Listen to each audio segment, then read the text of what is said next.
diabetes o una obesidad marcada, considerable o evidente, ¿no? O no la han tenido simplemente, ¿no? Ni obesidad, ni sobrepeso. Y entonces, viendo eso y viendo que había una carga negativa en el nombre de hígado graso, asociado a esta denominación de obesidad que de repente trae una connotación negativa, se le ha dado último a llamar enfermedad hepática grasa asociada a difusión metabólica, por sus iniciales en inglés MALFD. En adelante les vamos a decir MALFD, ¿no?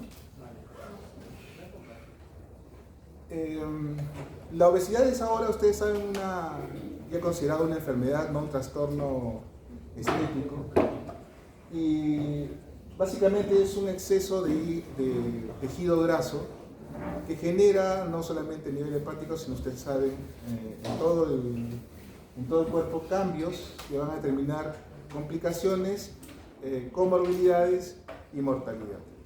Entonces es una enfermedad ya no emergente, sino ya una enfermedad establecida, con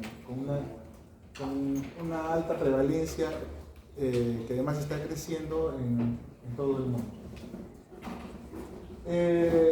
Para definir obesidad, la forma más común es el IMC, pero recuerden de que hay personas que tienen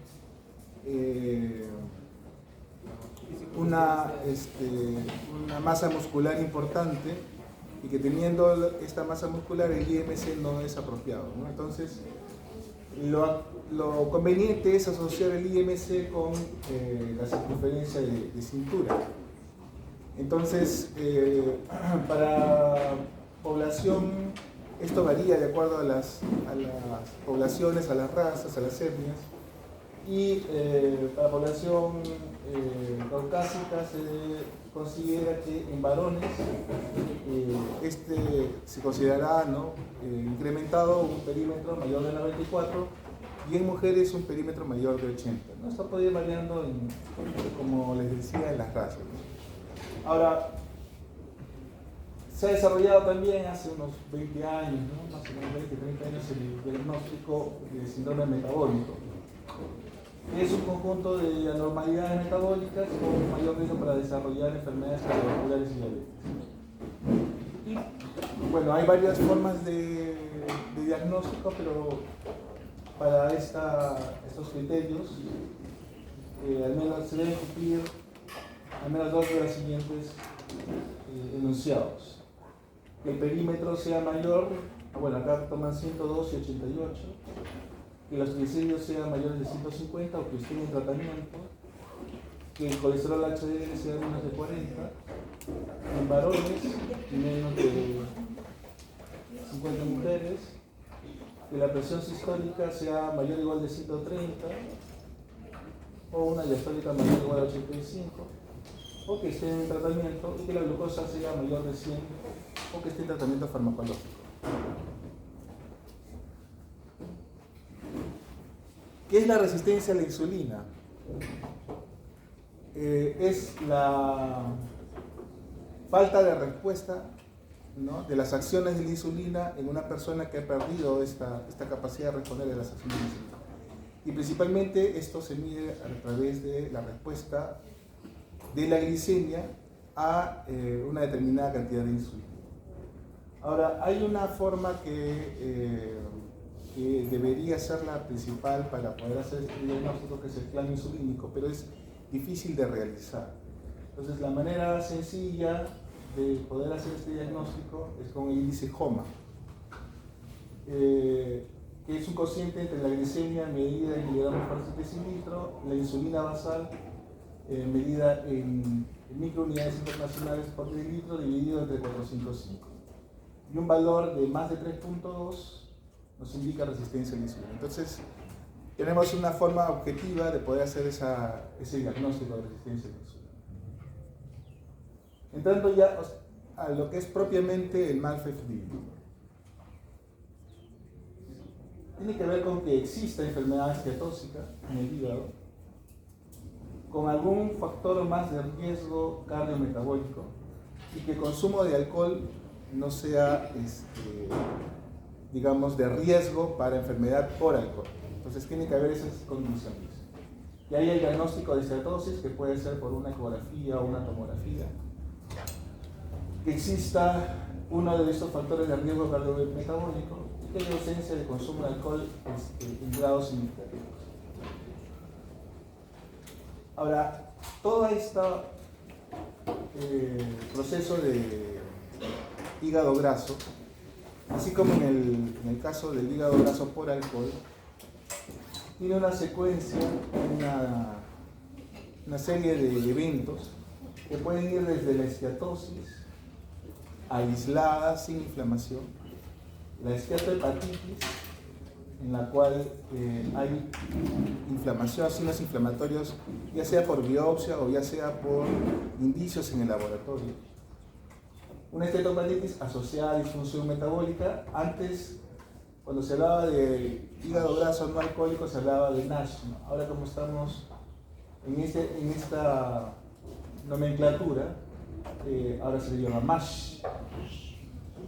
La fibrosis, la cirrosis y la consecuencia también puede llegar hasta el carcinoma hepatocelular. ¿Cuáles son esos factores de riesgo cardiometabólico? Acá decíamos que debería haber enfermedad hepática estetóxica y algún factor de riesgo cardiometabólico.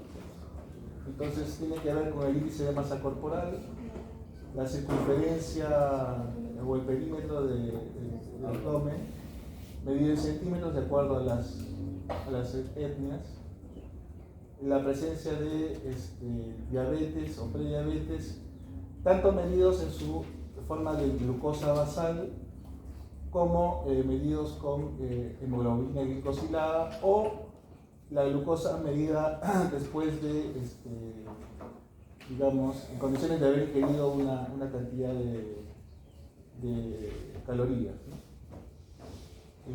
Postprandial en todo caso. Nuevamente los triglicéridos más de 150, el colesterol HDL menos de 39 o menos de 50, si es en hombres o mujeres, o que estén recibiendo tratamiento. Y la presión arterial mayor o igual de 130-85 o que esté recibiendo tratamiento para hipertensión. Entonces, si existen algunos de estos factores cardiometabólicos asociado a un diagnóstico de esteatosis por imagen y no llega al consumo de riesgo de alcohol, entonces bajo esos conceptos podemos definir que esta persona tiene MALF. Lo ponemos en ese diagnóstico. Se ha también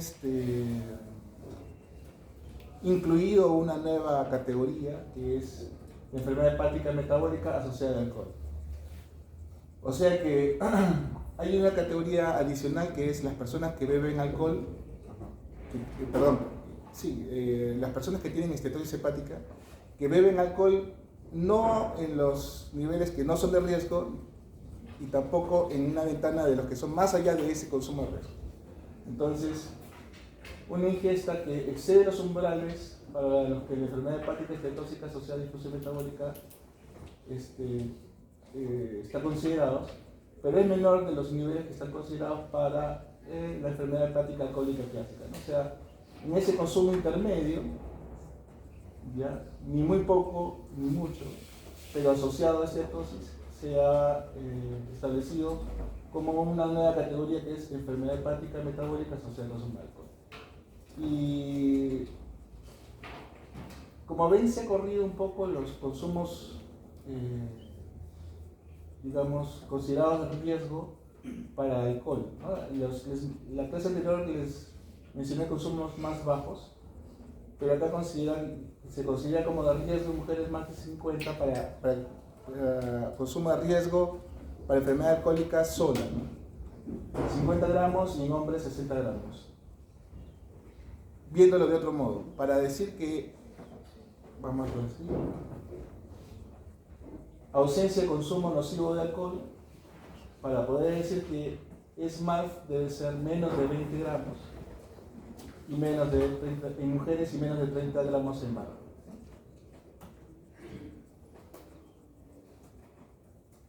Ahora, ¿qué otras enfermedades y qué otras condiciones pueden producir estenosis hepática, ya que no son inducidos por enfermedad metabólica o que no son inducidos por el consumo de alcohol? ¿Qué otras entidades más nos pueden dar esteatosis hepática y daño hepático a través de la estenosis que no sean el Malfer-D o el estenosis por alcohol? Tenemos el virus de la hepatitis C, ya lo había mencionado, ¿no? El genotipo 3. Medicamentos que sean, por ejemplo, corticoides, tamoxifeno, amiodarona, ácido valproico. Hipoveta-liproteinemia, esteatosis hepática inducida por el embarazo, los pacientes con nutrición parenteral total, los pacientes con cirugías de bypass, los pacientes con desnutrición crónica, la enfermedad celíaca también puede inducir esteatosis, y el hipotiroidismo, que serían los más frecuentes. ¿Qué pasa histológicamente con este proceso de esteatosis metabólica? Decíamos que puede haber, parecido a lo que ocurre con el alcohol, una esteatosis simple, ¿no? Básicamente hay grasa muy parecida a lo del alcohol. En más del 5% de la masa hepática predominio macrovesicular, muy parecido. No podríamos diferenciarlo en todo caso en una biopsia si no tenemos la historia clínica. Y esteatohepatitis asociada a disfunción metabólica, o sea, ya aquí el término hepatitis nos habla de un proceso inflamatorio agregado a la esteatosis. Acá va a haber esteatosis más signos de injuria en el hígado, principalmente inflamación por monocitos, cuerpos de Mallory, que también hay en la esteatosis por alcohol, degeneración balonante y fibrosis. De todos los que tienen este tipo de esteatosis, harán esteatohepatitis no alcohólica del 10 al 25%. De todos los que iniciaron, harán fibrosis solamente el 25% y harán a la cirrosis un 2 a 5%. Y hepatocarcinoma una cantidad mucho menor. Entonces no es muy frecuente la aparición de cirrosis entre todos los esteatóxicos, pero si lo vemos de otra manera, si tenemos muchos esteatóxicos, a pesar de que el porcentaje es bajo, tenemos una gran cantidad en general de cirróticos que van a llegar a este estado a partir de un problema metabólico. Ahora, este proceso, desde la esteatosis, la esteatohepatitis hasta la cirrosis, histológicamente tiene varias características, pero la principal característica que es predictora de daño de la enfermedad es la fibrosis. Y por histología tenemos estas características del F1, F2, F3 y F4. El F4 ya es propiamente la cirrosis. Y cada uno de estos en las histologías se va a caracterizar porque la fibrosis solamente es periportal o con una fibrosis portal con algunos septos y una fibrosis en septos, digamos, de una manera ya más establecida. En la cirrosis, además de estos septos, estos puentes de fibrosis, van a haber nódulos de refrigeración. Entonces, F4 ya propiamente es cirrosis. Un estado intermedio es F2, F3. Un estado temprano sería un F1. El riesgo comienza a aparecer a partir del F2. Y este F2 nos va a marcar una situación importante en lo que va a ser la identificación del F2 para lo que es el futuro de este paciente, ¿no? Y las complicaciones que se pueden presentar.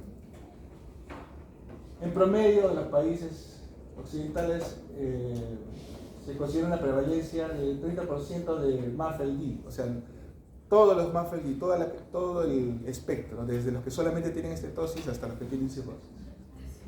10 al 30% van a tener estetosis aislada, o de los que tienen estetosis aislada van a progresar esteatohepatitis. Aproximadamente 80% de todos los obesos, de todos los obesos, 80% van a tener estetosis. Y en los que no son obesos, la frecuencia total de estetosis es el 15%. Entonces, claramente se ve este factor o esta variable como pesa para generar estetosis. En general va a ser más común en hombres que en mujeres. va a ser más común en latinos y es menos frecuente en afroamericanos. Y estos síndromes están incrementando su prevalencia de acuerdo al aumento también de obesidad y diabetes en la población en general, y cada vez es más común en niños. ¿Cómo hacer el despistaje? Si queremos buscar esta enfermedad, ¿cómo hacerlo? ¿Quiénes son la población? Principalmente población de riesgo, aquellos que tienen factores de riesgo cardiometabólico, los que habíamos mencionado hace un rato. Aquellas personas que por cualquier motivo se hicieron unas pruebas hepáticas y tienen enzimas hepáticas elevadas de manera persistente. Cuando tengan una elevación de enzimas hepáticas, y digamos que se hace una persona que se hace por rutina, por un chequeo laboral, se hace una prueba de transaminasas, no es suficiente tener una prueba de transaminasas elevada, ¿no? Hay que hacer si no queda evidente cuál es la causa, antes de avanzar en mayores estudios que son costosos, habría que tener un intervalo de 3 meses para pedir una nueva serie de pruebas hepáticas para ver si estas persisten elevadas. ¿Por qué? Porque la elevación puede ser transitoria debido a diferentes factores, una enfermedad gripal, un consumo de un medicamento, etc. Entonces, en la historia clínica de repente uno puede ver que existe algún factor que pueda generar esta elevación de las transaminasas o no. De todas maneras, si identificamos factores de riesgo en estas personas, podríamos decirle: no se preocupe, haga estas medidas, deje de beber alcohol, cambie su dieta, estos medicamentos que pueden ser sospechosos y que no son muy necesarios, retírenlos, y en 3 meses le pedimos nuevas pruebas. Si en 3 meses persisten elevadas, pues le pediremos marcadores para virus de hepatitis, haremos todas las pruebas de lípidos, etc., ¿no? Y dentro de este grupo, algunos entrarán en este grupo de enfermedad hepática esteatóxica, ¿no? Por trastornos metabólicos. También lo mismo en aquellas personas que por diferentes razones se hicieron alguna imagen y se encontró esteatosis, ¿no? Pues se hizo una ecografía, se hizo una tomografía por otra razón, buscando coledocolitiasis, buscando de repente hay tomografías de tórax en las cuales parcialmente ven el hígado y dicen, el tomografista informa, ¿no? Bueno, vi parte del hígado y había esteatosis. Entonces, incidentalmente se puede encontrar también ese diagnóstico. En diabetes de tipo, en todos los diabéticos, en todos los obesos, hay que hacer el despistaje respectivo. Teniendo en cuenta que el diagnóstico y tratamiento oportuno puede reducir el riesgo de cirrosis y sus complicaciones. Y probablemente el mayor riesgo de una persona con esteatosis que tiene sobrepeso no es la cirrosis. Probablemente su mayor riesgo va a ser tener enfermedad cardiovascular o enfermedad renal, etc. Pero, digamos, es una oportunidad de intervenir en los estilos de vida de las personas. No solamente por el riesgo de cirrosis, sino en general, ¿no? Se reeduca al paciente y, bueno, se puede intervenir y mejorar un aspecto de la vida de una persona. ¿Qué cosa hace que esta grasa en el hígado genere esta inflamación? Bueno, los triglicéridos solos almacenados no generan daño, pero los ácidos grasos libres sí pueden generar inflamación. La resistencia a la insulina hace que progrese la enfermedad. Otro factor que tiene que ver es la disbiosis intestinal generada por esta inflamación que lleva a endotocemia, y tiene que ver también un aspecto genético, ¿no? Uno de los genes más estudiados es PNPLA3. Ahora, la persona que tenga esteatosis, pues no va a tener síntomas del hígado, ¿no? Y como todo en internet está alterado, las personas creen que si tienen mal aliento, si tienen, digamos, hinchazón de barriga, lo que es el bloating por dispepsia, ¿no? Por trastornos intestinales. Bueno, a un montón de situaciones lo relacionan con el hígado, ¿no? Y generan la sospecha o la duda en el paciente de que sí tienen esteatosis. Nosotros que sabemos eso, pues no lo rechazamos, educamos al paciente y de repente aprovechamos la oportunidad de poder hacer un despistaje. Entonces, pero que sean síntomas propios de la esteatosis, bueno, van a ver muy pocos. De repente algo de desconfort y leva molestia en el hipocondrio derecho. En la anamnesis vamos a tener que buscar, ¿no?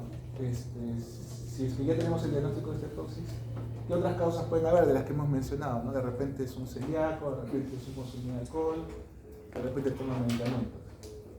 Y importante en el examen físico de determinar si es que hay hepatomegalia o si ya hay signos evidentes de enfermedad hepática crónica. Entonces, todo esto es una oportunidad de hacer diagnóstico. En cuanto a imágenes, en la ecografía el hígado aparece hiperecogénico. Recuerden que el hígado, para determinar que es hiperecogénico, hacemos una comparación, ¿no? del hígado con el riñón. Entonces, aparece más blanco, hiperecogénico significa que es más de un color más blanco que el riñón. Tiene una sensibilidad de 60%, o sea, a mayor cantidad de grasa, mayor ecogenicidad y mayor probabilidad de diagnóstico. Obviamente que si la grasa no es muy importante, la cantidad de grasa que tenga una persona no es muy importante, ya la diferenciación, como es cualitativa, es decir, al ojo por ciento, puede ser no tan clara y no llegar al diagnóstico. Entonces eso afecta la sensibilidad del examen. Si la esteatosis si se considera esteatosis cuando la cantidad de grasa en el hígado es de 5%, para que una ecografía detecte esteatosis, pues esta cantidad de grasa tiene que ser 20%, por eso es que la sensibilidad disminuye. Pero si se encuentra, su especificidad sí es bien alta, ¿no? O sea, si tiene esteatosis por ecografía, su valor predictivo positivo es alto y entonces no habría que dudar mucho de ese diagnóstico. Y lo principal, que es de bajo costo, ¿no? Entonces se tiene la oportunidad de hacer mucho diagnóstico con ecografía. La tomografía, lo que se va a ver es que si acá es hiperecogénico, acá es hipodenso. Y es hipodenso porque la grasa es hipodensa. Ustedes han visto en una tomografía, vean el tejido graso y van a ver que es más oscurita que la... O sea, ¿qué es lo más hiperdenso que hay en la tomografía? El hueso. Entonces, cuanto más hiperdenso es un órgano, probablemente es porque tiene menos grasa. Y cuando es más hipodenso es porque tiene más grasa, en este caso. Entonces, en la tomografía el hígado es hipodenso. Su sensibilidad aumenta, ¿no? Con respecto a la ecografía queda de 60-80% y obviamente que su especificidad también es más alta. Y la resonancia magnética es mucho mejor en ese sentido, pero es muy cara, ¿no? Para hacer el diagnóstico de estetosis es muy cara. Con la ecografía pues nos es suficiente muchas veces. Ahora, estos exámenes nos permiten diagnosticar estetosis, pero no nos permiten diagnosticar esteatohepatitis. Acá debe ser MASH, ¿no? Por la nueva terminología. No nos permiten identificar inflamación. Recuerden que la estetosis sola, mientras está aislada, pues no va a haber mucho cambio. ¿Existe probabilidad de cirrosis en una persona que tiene estetosis sola? Sí, pero es bastante bajo. El riesgo se incrementa primordialmente por la aparición de inflamación, de esteatohepatitis. Entonces, ¿cómo hacemos el diagnóstico de esteatohepatitis? ¿Qué piensan? Perfil hepático. Pero ¿cuál es la forma, el gold estándar? ¿Cuál sería la mejor forma de hacer el diagnóstico? Biopsia, ¿no? El gold estándar es la biopsia, ¿no? Por eso que les había mencionado esto de acá. ¿Dónde estaba? Esto de acá. O sea, si se hallan estas alteraciones en la biopsia, esa es la... Recuerden, gold estándar es el estándar a comparar, ¿no? Es la principal forma de hacer un diagnóstico. Todo lo demás se compara con el gold estándar. Entonces, el FibroScan, todo lo que ustedes han mencionado, pruebas de laboratorio, todo eso se comparan y hacen inclusive uso de la terminología de la histopatología. Entonces, cuando hablamos en FibroScan, ¿no? Hablamos de kilopascales, nos dicen ya 8 kilopascales es como que si fuera más de un F2, ¿no? Por decirlo así. Entonces, nos asemejan su resultado a lo que sería una biopsia, porque la biopsia sigue siendo el gol estándar. El problema de la biopsia es que es cruenta, ¿no? Tiene determinado riesgo, es un examen invasivo. Puede ser difícil de realizar, no muchas personas lo realizan, y eso principalmente. Entonces, la tendencia es hacer menos invasivo en todo. Y si hay alguna prueba que puede dar determinada información siendo menos invasivo y con, digamos, un costo relativamente aceptable, es preferible usar la prueba que sea menos invasiva.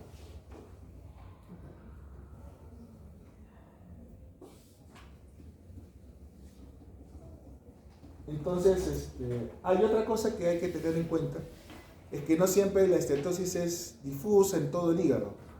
Puede haber focos de estetosis que se ven en la ecografía o en la tomografía como un segmento del hígado de manera irregular que es más hiperecogénico o es más hipodenso. Entonces se habla de estetosis focal. Y que tendrían las mismas características de una estetosis difusa, ¿no? Completamente difusa. Y en el laboratorio, ¿qué tenemos que pedir? Bueno, las transaminasas no siempre pueden haber transaminasas normales, inclusive en esteatohepatitis. ¿Por qué? Porque la inflamación no es constante todo el tiempo. Podemos encontrar un paciente en un momento que de repente lo encontramos con transaminasas normales. El otro asunto es de que normalmente se consideran las transaminasas en las unidades internacionales como normales a partir de 40.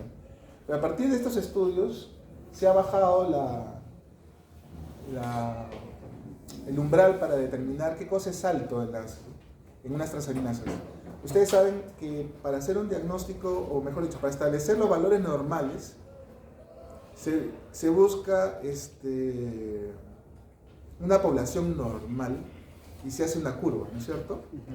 Entonces, queremos saber el valor normal de fosfatasa alcalina. Bueno, pongamos una población normal de personas y veamos cómo está la curva de fosfatasa alcalina, y entre esto y estos valores es normal.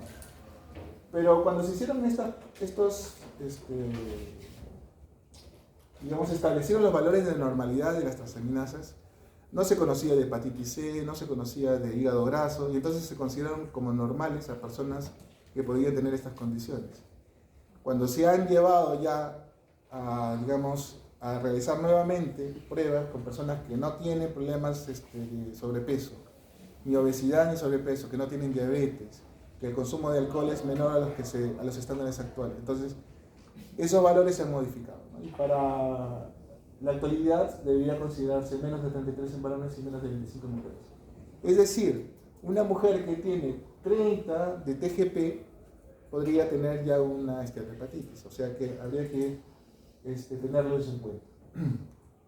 Ahora, típicamente la TGO es menor que la TGP, al contrario de lo que es la estetosis por alcohol. La estetosis por alcohol, ese ratio se invierte, ¿no? Es mayor que 1.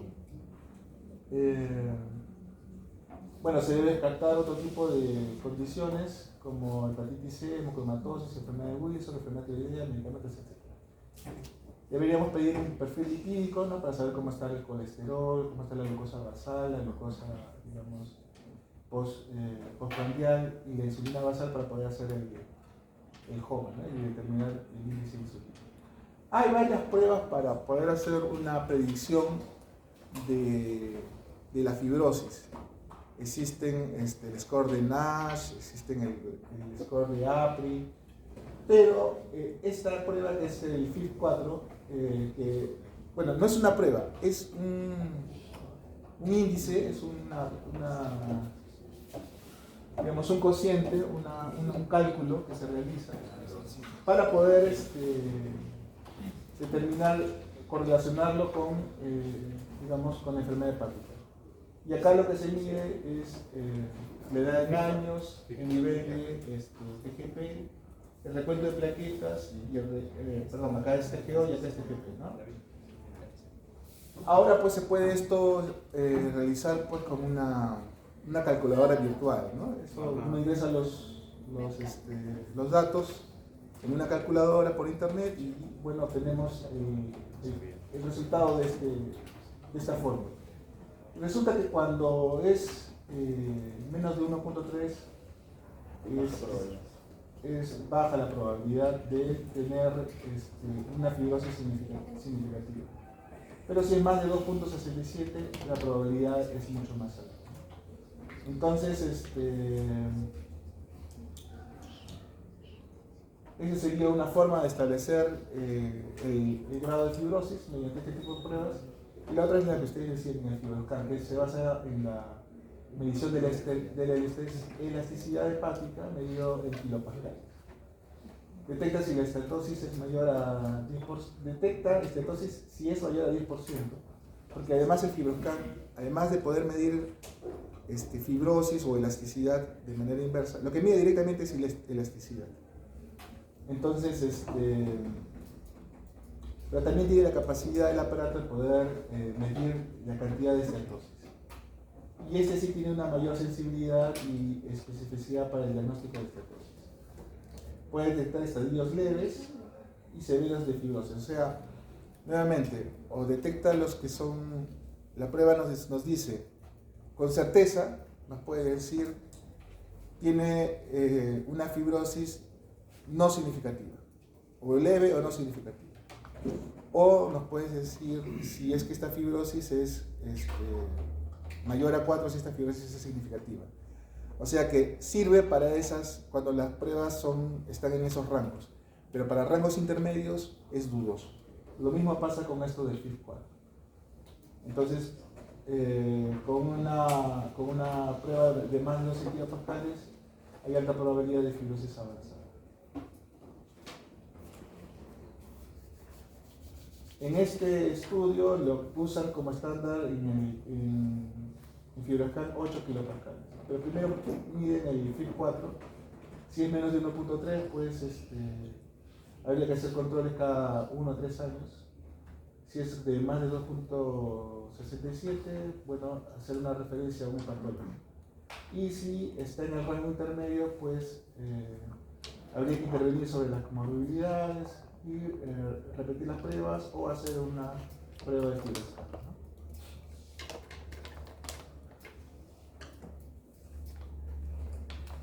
Ahora, el problema es a quién tratar, cómo tratar, qué hacer, ¿no? Entonces, en general, no va mal que en toda persona que tiene estetosis, pedir pues que intervenir sobre su dieta, y para eso se echa mano de la ayuda de los nutricionistas. Este tipo de enfermedades, de problemas se deben manejar de manera conjunta con otras especialidades, nutricionistas, endocrinólogos, cirujanos, psicólogos, ¿no? No es solamente la intervención de un solo médico. Dentro de las dietas se considera que la principal es la dieta mediterránea, ¿no?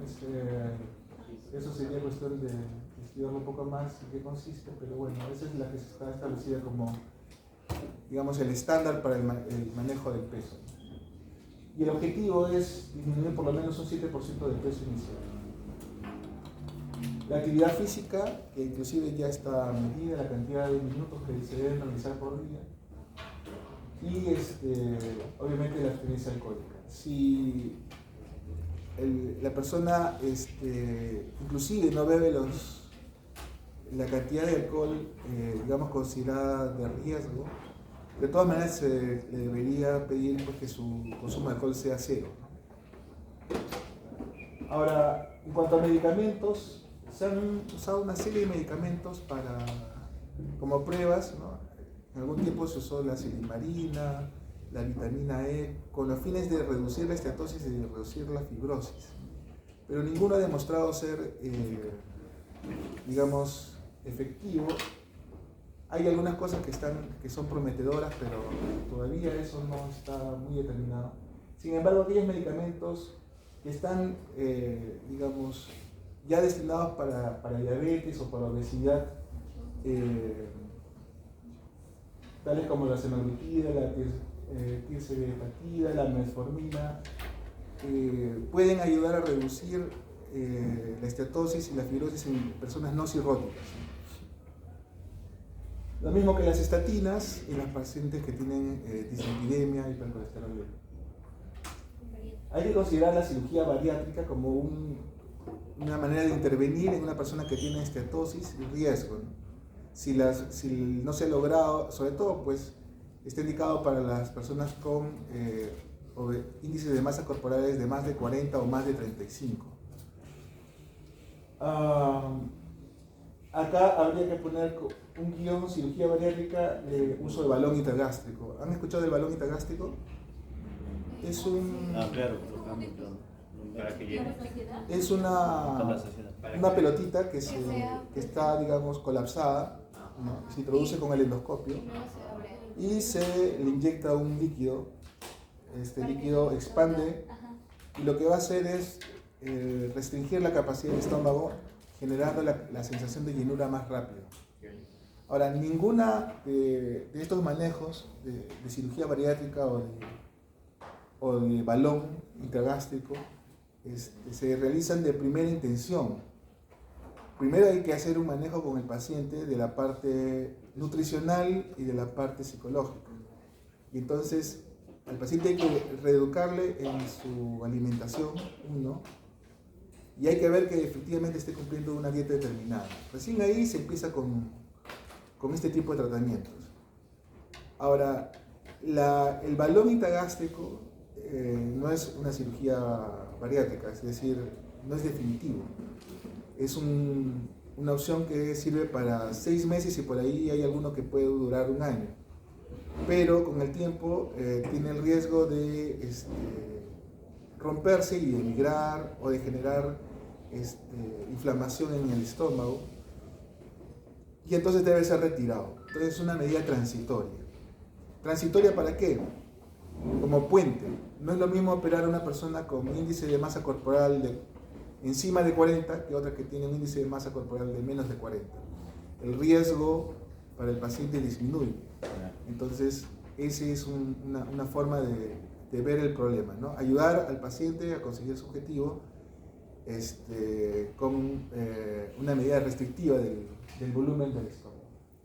Y también existe lo que es la endoscopía terapéutica bariátrica, es decir, ahora no está, digamos, todavía esto no se realiza comúnmente, no lo van a ver en ninguna unidad de endoscopía del país, pero sí hay estudios para poder hacer suturas con el endoscopio, y entonces de manera similar a un sleeve de cirugía se va haciendo un acercamiento de los bordes del estómago y se reduce su volumen, su capacidad de volumen.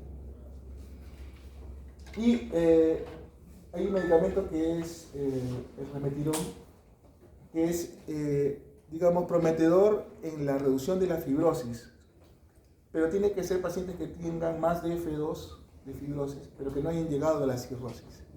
Entonces, este medicamento podría ayudar, está todavía en estudio, ayudar a conseguir la disminución de la fibrosis.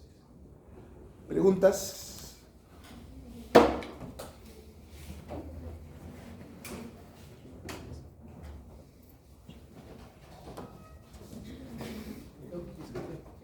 ¿Hasta qué grado entonces podríamos controlar y revertir el caso para que no llegue a un hepatocarcinoma? ¿O hasta una cirrosis o hasta fibrosis solamente tipo 2 o hasta la parte de número 3 o 4? ¿Cómo hasta qué grado? ¿Cómo lograr revertir sin que ya llegue a una etapa donde ya no hay cura o hay situación para pacientes? ¿Un F2? Es difícil porque, digamos, la utilidad, por ejemplo, del FibroScan en el seguimiento del paciente está un poco discutida. Y tomar biopsias también está un poco... Hay un asunto. No siempre el objetivo es visible en el paciente, pero sí en la población. Es decir,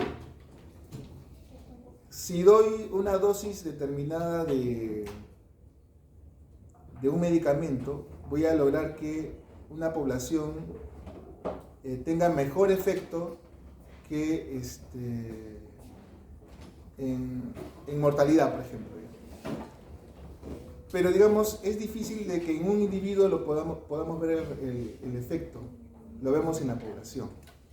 Y entonces, para remitirnos a, digamos, a evaluar determinada prueba, no, en el paciente no hay una prueba que sea muy fidedigna para decir un valor que nos diga mejoró o no mejoró. Tendríamos que hacer biopsias en todo caso. Pero en la población sí, ¿no? En la población podemos medir cuáles serían los puntos de, digamos, para determinar que en la población hubo mejoría.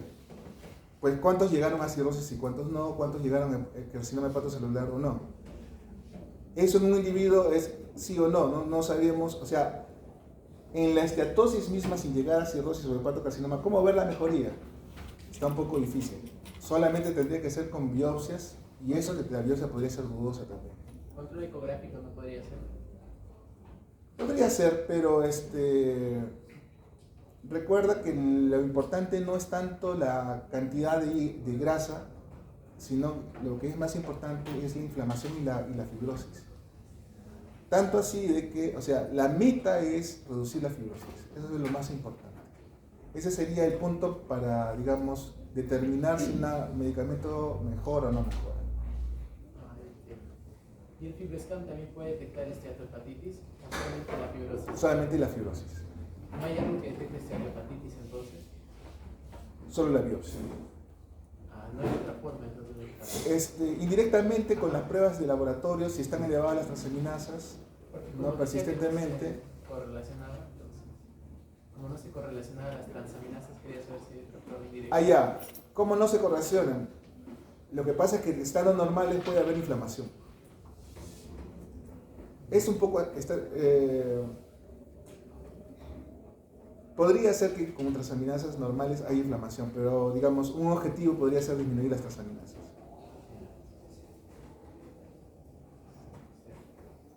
Por eso digo que la única y mejor forma es la biopsia, pero la tendencia es no hacer biopsias.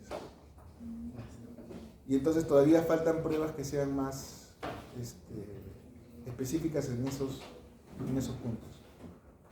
Gracias. Sí. Doctor, yo tengo una duda. Usted mencionó que además de la disfunción difusa en el estatosis en el hígado, había también la posibilidad de que esté localizada nada más. Y yo quería saber si hay algún motivo en especial por el cual no sucedería eso. ¿Si hay algún motivo, causa? Sí. No. ¿Cuál es la diferencia de disposición? No se conoce, no se sabe por qué es así. Ahora, lo que sí se supone es que podría haber el mismo riesgo de inflamación y de cirrosis. El proceso, si bien es difuso, no es homogéneo. ¿Ya? Y entonces, inclusive cuando se hace una biopsia, puede ocurrir de que en el punto que tome la biopsia no haya cirrosis y en otro punto sí lo haya. Porque el proceso es difuso, pero no es homogéneo. Entonces, no va a ser igual en el punto A que en el punto B, necesariamente. Hay una gran probabilidad que sí, pero no necesariamente. Entonces, cuando hay estas estatosis focales, probablemente en donde el ecografista no ve esteatosis, haya cierto grado de esteatosis, pero que no sea visible a la ecografía. Ahora, hay una situación que es la esteatosis pancreática. Ya ustedes van a ver en los informes de ecografía estetosis hepática y estetosis pancreática. ¿Qué tanto tiene importancia estetosis pancreática? Pues no está bien establecido. Se ha dicho de que podría tener alguna relación con pancreatitis crónica, pero no hay mucho estudio sobre ello. Pero sí van a encontrar en los informes esto de la estetosis pancreática. ¿Listos? ¿Avanzamos? Sí. El siguiente tema que quería ver